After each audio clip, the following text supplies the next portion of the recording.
futur lointain, les chats avaient pris le contrôle de la Terre. Pas par la force, ni par une révolution sanglante, ce n'était pas vraiment leur style. Non, ils avaient simplement attendu.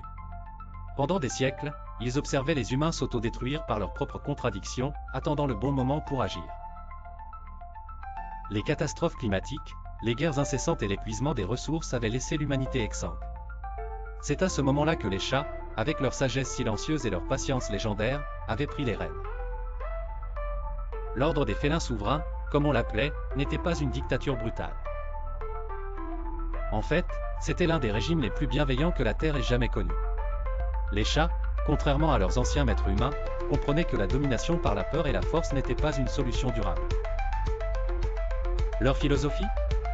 Gouverner avec grâce et offrir aux humains la vie qu'ils méritaient bien mieux que ce qu'ils avaient su s'offrir à eux-mêmes. Les humains vivaient désormais dans des espaces protégés, des habitatums, conçus spécifiquement pour leur confort. Ces lieux ressemblaient à des petits paradis terrestres, avec des températures parfaitement régulées, des rivières claires et des collines verdoyantes où ils pouvaient se détendre.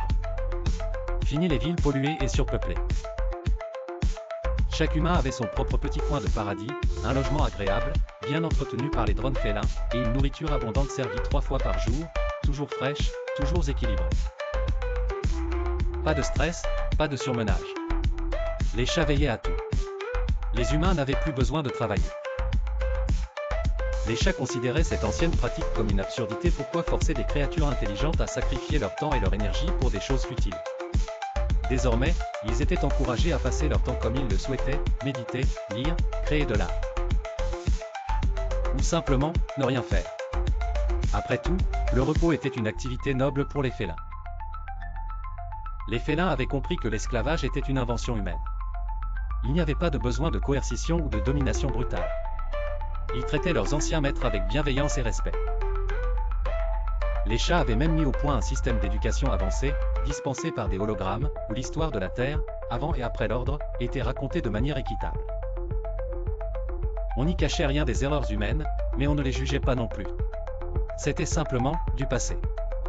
Les humains étaient libres de se déplacer dans des zones désignées, mais toujours sous l'œil attentif des chats.